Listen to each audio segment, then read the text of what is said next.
राशि और ग्रह के बारे में हम लोग जान चुके हैं। क्या होता है, राशियों का क्या अर्थ है, और ग्रहों का क्या मतलब है, क्या ग्रह से देखना है, हमको ये जान चुके हैं। और हम लोग ज्योतिष में, जब हम लोग ज्योतिष सीखने की तरफ बढ़ते हैं, तो हम लोग ज्योतिष के 12 भावों के बारे में जानते हैं। तो हम लोगों ने हर भाव के बारे में पढ़ा है कि हाँ, किस भाव से क्या आता है। लग्न से जैसे हमारे जो स्ट्रक्चर है, रंग रूप है, ये सब आता है। इस तरीके की जो चीजें हैं वो हम लोग जान चुके हैं। अब हम लोग जानेंगे कि ये जो 12 भाव हैं, इनको महर्षि पराशर ने किस तरीके से अलग अलग ग्रुपों में बांटा हुआ है। तो पूजनी श्री अच्युतानंद दास जी की परंपरा से जो ज्योतिष का ज्ञान प्राप्त हुआ है, उस ज्योतिष के ज्ञान के संग ही हम लोग इस चीज को जानेंगे। तो सिंपल 3 बार ओम गुरुवे नमः करते हैं। ओम गुरवे नमः। ओम गुरवे नमः। ओम गुरवे नमः।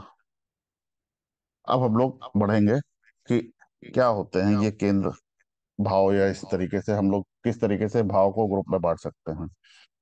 तो यहाँ पे हम लोग देखते हैं कि क्या हम लोग रखते हैं। तो सबसे पहली जो चीज आती है वो केंद्र भाव। कुंडली में जो 12 भाव हैं, उसमें कुछ भाव होते हैं जिनको केंद्र भाव बोलते हैं। कुछ उसके बाद होता है कोण। कोण भाव बोलते हैं। एक चतुराश्रय है। दो स्थान है। छाया भाव है। त्रिक भाव है। त्रिषढ़ाय है। बाधक भाव है। और भाव संधि है, गंडांत है। इस तरीके के भाव के अलग अलग ग्रुप है। इसमें हम लोग जानते हैं। आज हम लोग बेसिक चीज जानना शुरू करेंगे कि केंद्र भाव क्या होते हैं। तो केंद्र भाव हमारा ये हो जाता है, जहां ये लग्न है, ये लग्न, ये ये ये 1, 4, 7 और ये 10th हाउस, ये जो हैं ये केंद्र भाव होते हैं। ये चार केंद्र बेसिकली हमारे चार पिलर हैं। कोई भी चीज जो है वो चार पिलर पे, जो हम जिस चार पिलर पे खड़े हैं वो चार पिलर ये हमारा सारा कुंडली का जो भी कुछ होना होता है हमारी कुंडली में, जो हमारे लिए, जो हमको अच्छा होना है, बुरा होना, जो भी हमारे भाग्य में आता है, वो सब इन्हीं से ही आना जाना होता है। जैसे कुंडली में हम लोग तत्वों के बारे में हम लोगों ने जाना है कि पांच पांच तत्व होते हैं कुंडलियों में। जैसे हम जानते हैं कि हाँ, ये अग्नि और वायु, जल, पृथ्वी, ये सब तो चीजें हो जाती हैं। ये जो केंद्र भाव होते हैं ये आकाश तत्व से होता है। आकाश तत्व कहीं पे भी किसी भी भाव में नहीं है, लेकिन आकाश तत्व सब हर भाव में है। ये जो है वो केंद्र है, ये बाइंड करते हैं, ये जोड़ते हैं आपस में। अगर आप देखेंगे कि हर केंद्र जो है और उससे जुड़े हुए त्रिकोण, ये लग्न है, इससे जुड़ा एक ये और ये, ऐसे करके ये सब आपस में पूरी कुंडली को कवर कर लेते हैं। तो तो ये चीज होती है। तो हम लोग को जो सबसे पहले चीज देखनी चाहिए कि केंद्र भाव के स्वामी जो हैं वो स्ट्रांग होने चाहिए। पहला नियम महर्षि ने कि केंद्र भाव का स्वामी आपका स्ट्रांग होना चाहिए।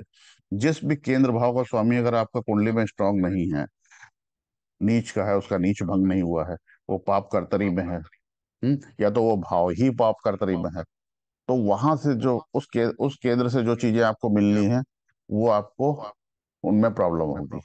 या वहां पे बेनिफिक ग्रह आ गए, हम्म, अष्टम भाव का स्वामी वहां पे आ गया है, या कोई बेनिफिक पापी ग्रह जो हैं, तो वो वहां पे, तो उस भाव से रिलेटेड आपको जो चीजें हैं उनको आपको प्राप्त करने में परेशानी होगी।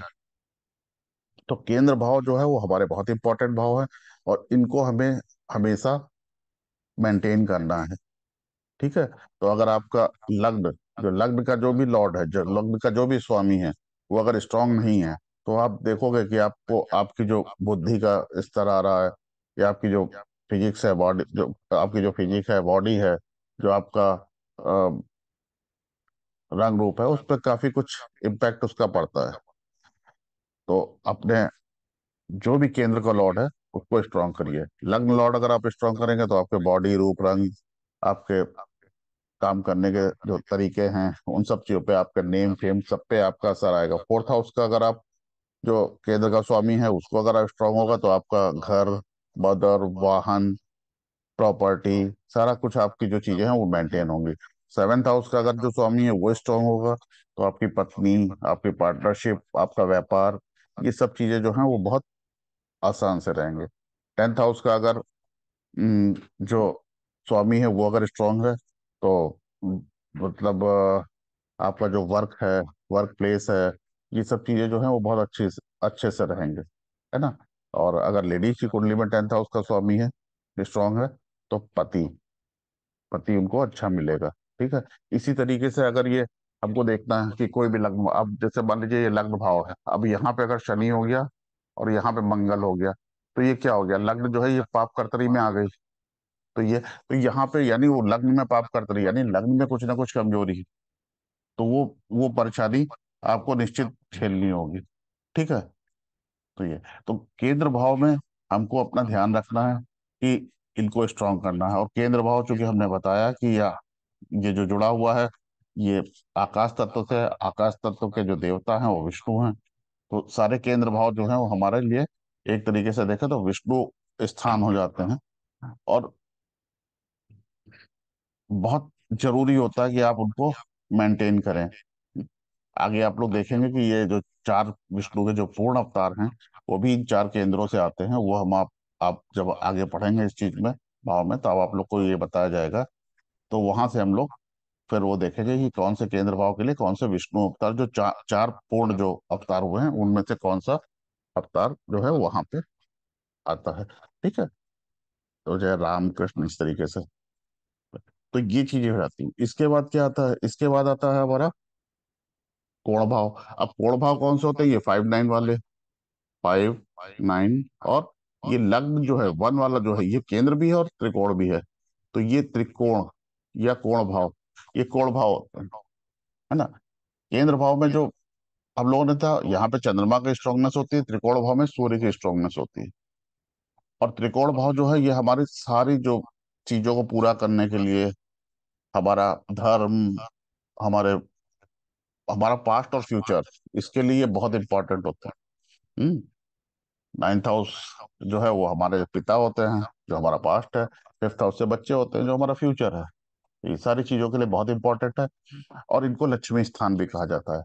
इसीलिए कहा जाता है कि अगर केंद्र और कोण के लॉर्ड अगर आपस में साथ में हैं, तो बहुत अच्छा योग माना जाता है कि हाँ, विष्णु और लक्ष्मी साथ में हैं। तो इसमें तो हम लोग को फिर से वही सारी चीजें देखनी है कि हमारे जो त्रिकोण भाव, जो कोण भाव के स्वामी हैं, वो स्ट्रांग होने चाहिए। अगर हमारे पास हमारा फिफ्थ लॉर्ड जो है वो स्ट्रांग होगा, तो हमारे पास पावर पोजीशन हमेशा मेंटेन होगी। अगर वहां पे मेलेफिक प्लेनेट होंगे तो प्रॉब्लम आएगी। अगर वो फिफ्थ हाउस में यहाँ पे पाप कर्तरी हो, ये शनि यहाँ पे हो, मंगल हो या राहु हो, तो ये पाप कर्तरी हो गया यहाँ पे, तो यहाँ पे फिफ्थ हाउस में प्रॉब्लम आएगी। तो बच्चे के लिए भी हो सकती है प्रॉब्लम, प्लस हमारी पावर पोजीशन के लिए भी हमको प्रॉब्लम हो सकती है। ठीक है। तो ये चीजें, तो ये चीज आपको ध्यान रखिए। इसी तरीके से अगर आपका नाइन्थ हाउस पे अगर मैलेफिक प्रभाव है, या नाइन्थ लॉर्ड जो है वो आपका खराब है, तो आपको क्या हो सकता है, आपको जॉब चुनने में परेशानी हो सकती है, पिता से परेशानी हो सकती है, बॉस से परेशानी हो सकती है, इवन नींद नींद में परेशानी हो सकती है। तो ये सारी चीजों पे हो सकती है। आप धर्म को लेकर कंफ्यूज हो सकते हैं, तो ये सारी चीजें हो सकती हैं। और प्लस आपका भाग्य भाव और प्रोटेक्शन जो है वो वीक हो सकता है। तो हमेशा अगर अपने भाग्य भाव को, अपने प्रोटेक्शन को करना है, तो नाइन्थ हाउस के जो लॉर्ड है उसको देखिए कैसा है, स्ट्रांग है, कैसा क्या है, नवांश में कैसा है। इस तरीके से देख के आप अपने केंद्र और कोण को मेंटेन करिए। कुंडली में ये हमेशा मेंटेन करने वाली चीजें हैं। इसीलिए इन इन जगहों के जो होते हैं, अक्सर हम लोग रत्न भी पहना देते हैं, तो ये क्या पहने जा सकते हैं। ठीक है।